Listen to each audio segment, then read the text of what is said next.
Next topic है Laplace transform of A periodic function. Periodic function हम सबको पता है, जो फंक्शन अपनी वैल्यू को रिपीट करता है। जैसे साइन 0 है, 0, साइन 2π + 0, फिर से अगेन 0, 3π + 0, 0, यानी कि एक पर्टिकुलर पीरियड के बाद उसकी वैल्यू सेम खुद को रिपीट करती है। तो मान लेते हैं कोई फंक्शन f(t) जो कि पीरियडिक है एक पर्टिकुलर टाइम पीरियड w के साथ, इस तरीके से कि फंक्शन की वैल्यू जब फंक्शन के अंदर t + nw किया जाए, यानी कि वो पर्टिकुलर टाइम पीरियड को मल्टीप्लाई करें, तो वो किसकी वैल्यू को अटेन कर लेगा, तो दोबारा से एक्चुअल फंक्शन की वैल्यू को अटेन कर लेगा।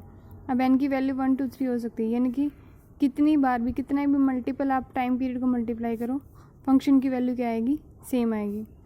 तो अगर इसका लैप्लेस ट्रांसफॉर्मेशन निकालना है तो कैसे निकालेंगे? लैप्लेस ट्रांसफॉर्मेशन उस फंक्शन का जिसका पीरियड w है क्या आएगा, e⁻⁻st f(t) dt upon 1 - e⁻⁻sw and integration 0 से w। 0 से w क्यों? क्योंकि उसका टाइम पीरियड क्या था, w। देन इसके प्रूफ की बात करते हैं, क्योंकि कई बार क्वेश्चन में पर्टिकुलरली इसका ही डेरिवेशन पूछा जाता है। हम सबको पता है कि लैप्लेस ट्रांसफॉर्मेशन सिंपल फंक्शन का क्या होता है, e⁻⁻st f(t) dt इंटीग्रेशन 0 से इनफाइनाइट, सबको पता है। लेकिन यहाँ पे हमारा इंटीग्रेशन कहाँ से कहाँ जा रहा है, 0 से w। इसका मतलब हमें इस लिमिट को ब्रेक करना पड़ेगा। अब लिमिट को ब्रेक करते हैं। फर्स्ट मैं ले लेती हूँ 0 से w, same function e⁻⁻st f(t) dt plus w से 2w next time period, same function, plus 2w से 3w। इस तरीके से मैं कितने भी टाइम पीरियड ले सकती हूँ। देन लास्ट में 3w से इनफाइनाइट, सेम फंक्शन आ गया। ओके, अब यहाँ पे 3w से इनफाइनाइट में भी एक पर्टिकुलर सेम इंटरवल होंगे, तो इसका मतलब ये स्टार्टिंग से लेके एंड तक समेशन चल रहा है। आप सभी टाइम इंटरवल की फॉर्म में इसको शो कर रहे हो, तो क्या मैं इस चीज़ को ऐसे नहीं लिख सकते, 0 से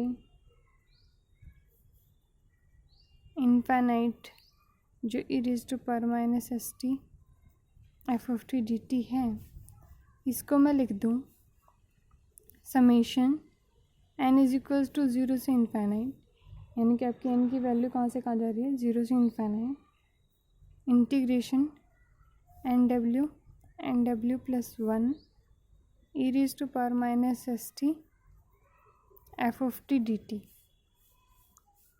क्या इस इक्वेशन को मैं ये नहीं लिख सकती, क्योंकि w क्या है, टाइम पीरियड है जो कि 0 से इनफाइनाइट हर एक वैल्यू को कवर कर रहा है।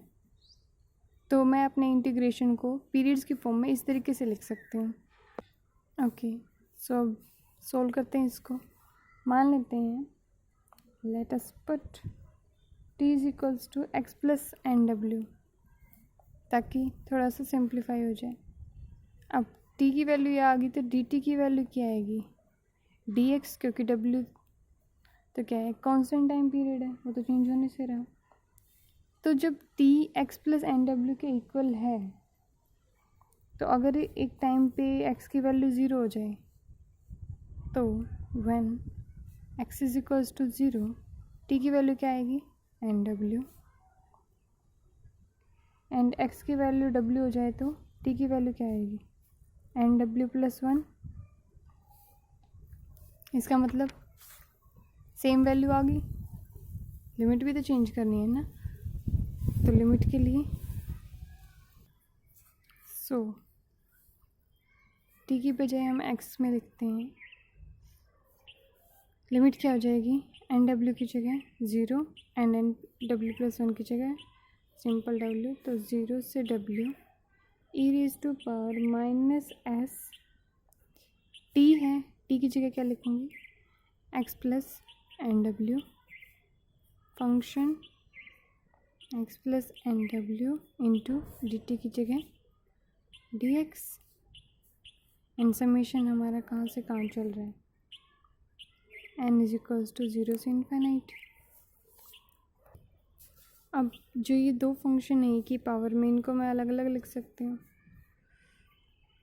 सारी चीज़ें बाकी सेम रहेंगी। 0 से इनफाइनाइट, 0 से w e raised to power minus sx and e raised to power minus sn/w। Multiply में लिख सकते हैं आराम से, f of x plus nw and dx। अब अगर इस वाले फैक्टर को ध्यान से देखा जाए तो ये तो सेम उसी कंडीशन को सेटिस्फाई कर रहा है जो हमारी सिंपल इक्वेशन होती है फंक्शन की। सिंपल लैप्लेस बन गए तो ओके, सिर्फ बचता क्या है, ये वाला फैक्टर, तो इसको अलग लिख लेते हैं। Summation n is equals to 0 से infinite e raise to power minus sn/w। अब इसके साथ में इंटीग्रेशन क्यों नहीं लगा रही, क्योंकि इंटीग्रेशन किस पे चल रहा है, x पे, लेकिन इसके अंदर कोई भी x की टर्म नहीं है, ये सिर्फ n वाली टर्म्स जो कि समेशन जा रहा है, इसलिए समेशन इसके साथ जाएगा और इंटीग्रेशन इस फैक्टर के साथ। 0 से w e raise to power minus sx f। अब फंक्शन x प्लस nw है, लेकिन हमने ये देखा कि ये पीरियोडिक फंक्शन है, तो अगर मैं यहाँ पे x लिखूँ या x प्लस nw लिखूँ, बात सेम है क्योंकि फंक्शन की वैल्यू क्या होगी, रिपीट होगी। तो एग्जैक्टली वही इक्वेशन बनाने के लिए मैं यहाँ पे इसको x से रिप्लेस कर देती हूँ इंटू dx। तो अब ये तो क्या बन गया, ये हमारा सिंपल इंटीग्रेशन बन गया। अब जो बचा ये समेशन, इस समेशन को खोलते हैं, n की वैल्यू 0 पुट करेंगे, क्या आ जाएगा, e raise to power 0 1, then next 1 put करेंगे तो e raise to power minus sw plus e raise to power minus 2 put करेंगे तो s2w। इस तरीके से कंटिन्यू अप टू इन्फिनिटी। अब साथ में क्या, ये फंक्शन एज इट इज़ चल रहा है। अब हमें पता है ये क्या हो गया, ये सिंपल हमारा जीपी वाली कंडीशन होगी और इसका समेशन हम सब जानते हैं क्या होता है, 1/1 minus e raise to power minus SW। ये तो हम सबको पता है जीपी का समेशन कैसे निकालते हैं। और साथ में हमारा क्या चल रहा है, 0 से w e raise to power minus SW f of x dx। ये सिंपली क्या है, लैप्लेस ट्रांसफॉर्मेशन, सिंपल फंक्शन। तो मैं इसको सिंपल अब w की फॉर्म में लिखो तो w की फॉर्म में, और t की फॉर्म में लिखो तो t की, तो इसका मैं डायरेक्ट f ऑफ t लिख सकती हूँ क्योंकि ये सिंपल लैप्लेस का फंक्शन बन चुका है। तो हमारा एक्चुअल पूरा डेरिवेशन किस फॉर्म में आ जाएगा कि Laplace transformation e raise to power minus ST upon 1 minus e raise to power SW, जो कि इसका समेशन है, एंड जो हमारा लैप्लेस इंटीग्रेशन का फंक्शन है 0 से w, वो क्या आ जाएगा, उसको हम पुट कर लेंगे f ऑफ t dt। अब एक क्वेश्चन देख लेते हैं कि लैप्लेस ट्रांसफॉर्मेशन निकालना है हमें एक पीरियोडिक फंक्शन का। फंक्शन क्या है, f of t is equals to kt upon t, जहाँ पर कैपिटल T हमारा टाइम पीरियड है, सिंपल t वेरिएबल है फंक्शन, जो कि f of t plus capital T किसके इक्वल है, f ऑफ t के। तो अभी हमने देखा पीरियोडिक फंक्शन का लैप्लेस ट्रांसफॉर्मेशन किससे निकालते हैं, पर्टिकुलर फॉर्मूले से। तो डायरेक्ट फॉर्मूला पुट करते हैं लैप्लेस ट्रांसफॉर्मेशन निकालने का, वो क्या है, e raise to power minus ST f of t dt upon 1 minus e raise to power minus ST and integration 0 से t। अब सबकी वैल्यू पुट कर लेते हैं अलग अलग। अब क्योंकि टाइम पीरियड हमारा t है तो ये तो चेंज करने की ज़रूरत ही नहीं है, बचता है फंक्शन की वैल्यू, फंक्शन की वैल्यू पुट करते हैं। ई वाले फैक्टर को थोड़ा अलग लिख लेते हैं, दिस वन, एंड क्योंकि ये तो कांस्टेंट है इसका थोड़ा इंटीग्रेशन होगा 0 से t e raise to power minus ST। अब f ऑफ t क्या है, function kt upon t into dt, किया गया फंक्शन। अब सिंपली सोल्व कैसे करना है, ये फंक्शन तो कांस्टेंट है, इसको बाद में देख लेंगे। उससे पहले इस इक्वेशन को सोल्व करते हैं। की और जो टी है वो तो कांस्टेंट है, तो वो तो बाहर आ जाएंगे। सिंपल जो इंटीग्रेशन बचेगा, की एंड टी मेरा बाहर आ गया, बचा 0 से t e raise to power minus S t t d t. ये सिंपल इंटीग्रेशन बचा। अब इसको कैसे सोल्व कर सकते हैं? दो वेरिएबल आ चुके तो इंटीग्रेशन बाय पार्ट्स लगा सकते हैं। कैसे? फर्स्ट फंक्शन मतलब second function as it is, t as it is, then integration of the other function, इसका इंटीग्रेशन करेंगे s T upon minus s minus derivation of the first function, इसका derivation, and इस particular function का integration वाले का दोबारा से integration, जो कि फिर से क्या आ जाएगा, इसका दोबारा इंटीग्रेशन करेंगे तो लिखने की बजाय मैं डायरेक्ट ही लिख लेती हूँ, e raise to power minus S T upon S square. यही वैल्यू चेंज होगी और लिमिट क्या आ जाएगी, 0 से t है ही। ओके, ये फंक्शन हमारा एज इट इज़ चल ही रहा है। सो मैं लिमिट पुट करूँगी तो लिमिट क्या आ जाएगी, जहाँ जहाँ पे टी कैपिटल टी पुट कर देते हैं, इस फंक्शन को लिख ही लेते हैं, 1 e raise to power S T की upon T and this T साथ में e raise to power minus S T upon S, negative sign बाहर ले लिया मैंने, minus e raise to power minus S T upon S square. Then अब जब zero limit put करेंगे, upper limit तो होगी माइनस लोअर लिमिट, तो ये टी मल्टीप्लाई में है तो ये तो फैक्टर कैंसिल हो जाएगा, बचेगा कौन सा, सिर्फ ये वाला। तो e raise to power 0 1 minus minus plus, तो क्या बचा 1 अपॉन एस स्क्वायर। ये हमारा सिंपल इंटीग्रेशन सोल्व हो गया। अभी सिंपल इनका एलसीएम लेके सोल्व कर देते हैं। दोनों का सेम है एस स्क्वायर, तो मैं क्या लिख सकती हूँ, माइनस एस टी, और ये क्या है minus t e raise to power minus S T upon s plus में, और बाहर क्या चल रहा है, k by t 1 upon e raise to power 1 minus S t. अब अगर इनकी मैं मल्टीप्लाई करती हूँ तो क्या आएगा, इस टी से टी कैंसिल हो जाएगा, ई रेज टू पावर से e raise to power cancel हो जाएगा, तो बचेगा क्या, के अपॉन, एक second, e raise to power नहीं है ये, 1 भी तो है, 1 माइनस दिस वन, तो हमारा सिर्फ क्या कैंसिल हो रहा है, सिर्फ टी कैंसिल हो रहा है, तो के E raise to power minus S T upon S 1 minus E raise to power minus S T with minus sign. Next factor पे चलते हैं, ये तो दोनों सेम है तो ये वाले फैक्टर तो कैंसिल हो जाएंगे, बचेगा सिर्फ क्या, प्लस के upon T S square. Next है लैप्लेस ट्रांसफॉर्म ऑफ इंटीग्रल्स। अगर इंटीग्रल का क्वेश्चन आ जाता है तो कैसे सोल्व करेंगे, हमें सबको पता है लैप्लेस ट्रांसफॉर्मेशन सिंपल फंक्शन का क्या होता है, एफ एस, लेकिन अगर इंटीग्रेशन का फंक्शन है F of U D you में, मतलब 0 से टी उसकी लिमिट है, तो सिंपल क्या करेंगे 1 upon S into F S, direct वही फंक्शन एफ एस आएगा, सिर्फ डिवाइडेड बाय क्या हो जाएगा एस। क्वेश्चन से समझते हैं।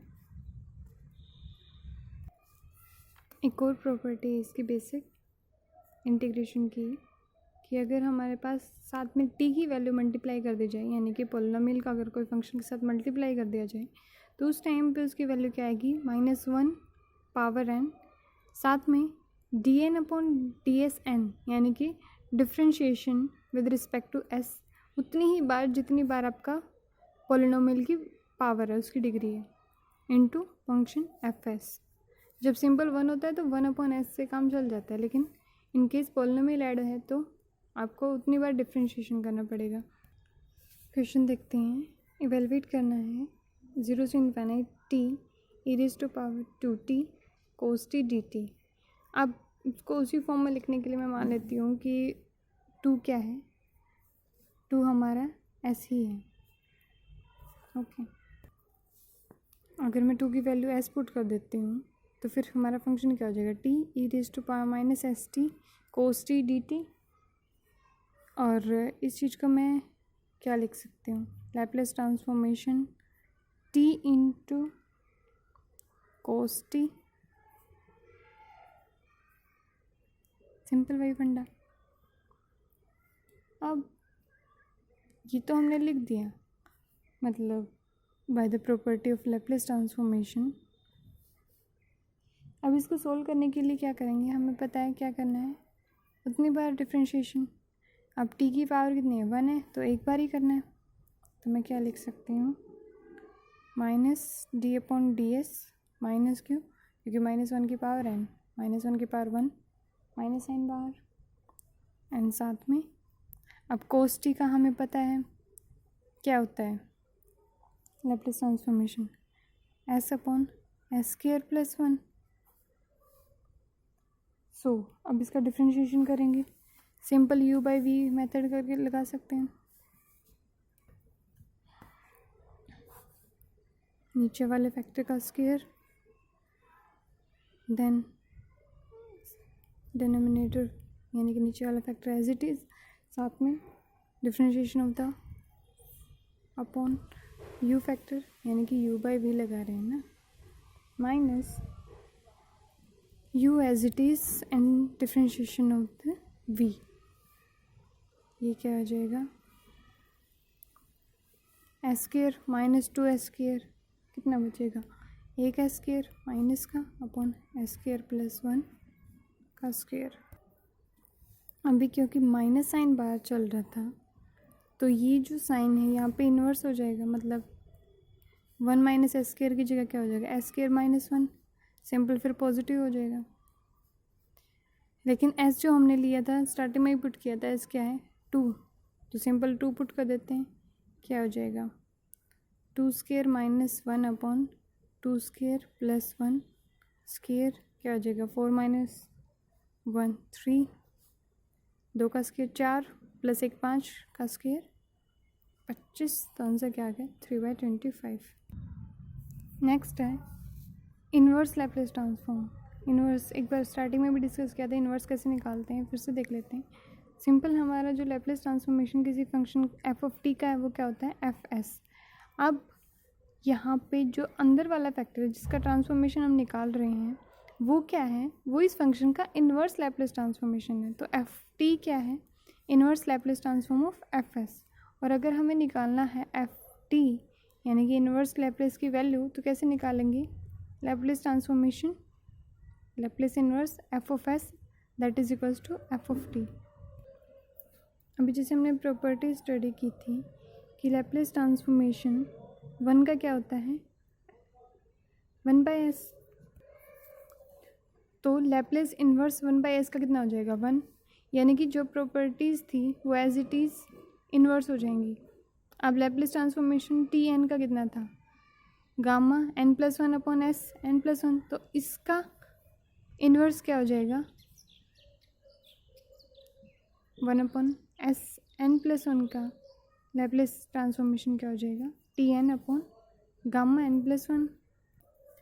जितनी भी प्रॉपर्टीज़ थी सारे की सारे वही वैलिड होंगी, सिर्फ जगह बदल जाएगी। जहाँ पे हम ft निकाल रहे हैं अभी, वहाँ पे उस टाइम पे क्या निकाल रहे थे fs। तो सेम प्रॉपर्टीज़ हैं, जैसे e⁻at का क्या था 1/s माइनस है, तो 1/s माइनस है किसका है लैप्लेस इन्वर्स e⁻at का। वही कॉन्सेप्ट है, वही प्रॉपर्टीज़ है। क्वेश्चन करते हैं, लैप्लेस इन्वर्स ट्रांसफॉर्मेशन निकालना में 1/s एंड 7/2 का, तो हमें पता है प्रॉपर्टी क्या, तो लैप्लेस इन्वर्स ट्रांसफॉर्मेशन क्या है 1/s की पावर n का t⁻n - 1 अपॉन गामा n। तो सेम मेथड अप्लाई करते हैं इसके ऊपर, तो क्या हो जाएगा t पावर क्या है 7/2 - 1 अपॉन गामा 7/2। अब ये तो सिंपल सॉल्व होके क्या आ जाएगा t⁻5/2, और हमें पता है गामा फंक्शन कैसे निकालते हैं 7/2 इंटू 5/2 3/2, नेक्स्ट अंडर गामा 1/2 जिसकी वैल्यू क्या होती है पाई। तो सिंपली सोल्व करेंगे तो क्या आ जाएगा, 3 मल्टीप्लाई होके 8 ऊपर पहुंचा दिया, 5/2 अपॉन ये कितना हो जाएगा 3 इंटू अंडर रूट पाई 1/2 कितना होता है रूट। सो ये थे हमारे इन्वर्स उसके क्वेश्चन। नेक्स्ट कर लेंगे कन्वोल्यूशन थ्योरम।